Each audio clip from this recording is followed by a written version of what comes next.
founder story time, how we met. So let's take it back to 2010. I had graduated from high school. You graduated from high school then too, right? In 2009. Oh, so she graduated actually a year earlier. So we both went to Pepperdine. That's where we actually met. But the funny story is our freshman year, you're required to live in your dorms, and we stayed in the same dorm. It was not KNOTT dorm. And what's funny is she doesn't remember me, but I remember her. I'm really memorable. Because, oh please. But no, you know why though? Because I thought she was French. I thought she was a French foreign exchange student. Did you know that? You told me that, which I don't understand why you thought. Was it my dress? You were wearing a beret. I think you were wearing a beret. I did come from France. I had lived in France for a year, so I probably thought it was French.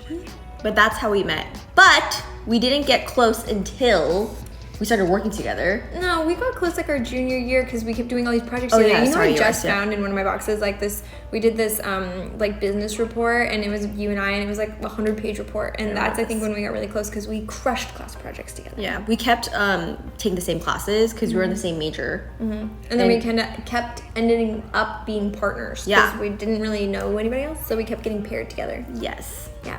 That's how we met. Wait, what's your first impression of me? My first impression, because we actually lived in the same dorm twice. Yes. Which is crazy. That is really crazy. And my impression was I was taking ballet and it was horrible, and I was getting tutored from the best girl in my class, and she took me to her dorm, and we were out on the balcony doing ballet, and you came out probably also wearing a beret, honestly, with a little art easel, and you came out on the balcony and sat up next to us, and you were painting the landscape. I was watercoloring. I thought you were super artsy, a little artsy alien, and you were tiny, and you definitely were wearing some kind of hat. I think I might have been wearing a beret then too. Wow. Like a metal beret. I feel like you were. I think I was too, with the little loopholes in it. Yeah. I think I was too, actually. Part 2 of how we met but then became work wifeys is that.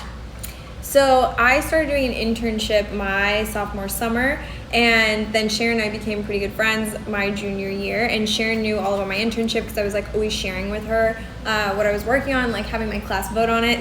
And then when we were getting ready to graduate, I was looking for a job because my mom basically threatened me and said, if you don't get a job by the time you graduate, you have to come back to Arizona, and I was not about to go back to Arizona. So Jordan was really hounding me about this job that was open, but I didn't really want to work at a startup, especially at a beauty brand. So I was dragging my feet. I for sure was dragging my feet about it. Yeah. Then, well, I tried to get all my friends to apply, and none of them would apply. But eventually Sharon did apply, and I remember when she came into the interview, she cussed during the interview, and that was one of the things that really sealed the deal. And then she joined the team, and her and I worked together for 7 years. Yeah, insane.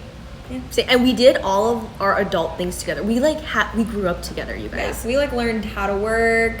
How to live, be an adult, when you make money, what do you do, moving in, moving out, buying a car, all those things we did together. Botox. Yeah, Botox. You name it. We did it together. Yeah. Breakups. And we got to travel the world together. I think that was honestly one of my favorite past memories is we got to go, we went to London together first time. We went to New York together London first fashion time. Show. Yeah, we got to eat dinner and food at some of the nice greatest food. Restaurants. Yeah, because we both were really, really, really poor in college, and came from very low income families growing up. And so to be part of a really successful brand that had budget for events and meals and whatever, we knew nothing. I remember when we learned about the champagne. I don't know. About to say it, but it's tasty. But it's tasty is all I gotta say. Part 3 of how we started INH is we were at this previous workplace for 7 years doing literally everything together, and we really realized we love working together. We're the yin and yin. She's my yin to my yang. Is that how you say it? That's why we're called Jordynn, because we really actually realized that we had very different strengths and weaknesses, and we could do some really incredible stuff when we just combined forces and really leaned into what the other person was good at. And so we realized that we love building things together, and we wanted to one day launch our own brand together.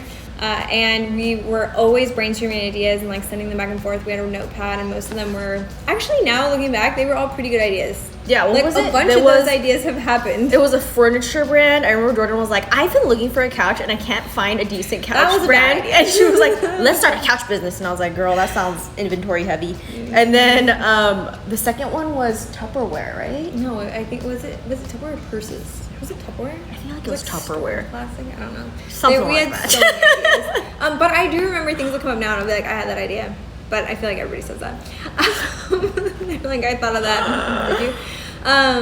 But so then eventually we came up with this idea for this brand. We both thought it was a great idea because it was in the beauty space, which we really, really love. We genuinely love like the confidence that beauty can bring, and we felt that like hair was an underserviced category. Like there's so much that you could be doing with it that we were excited about and we were trying to experiment with. And so and then we met Kevin, who slid into our DMs. Jordan and I had met him years ago when he was at BeautyCon, and kept bumping into him in like the most randomest places, like at the airport, in the plane. It was just really weird.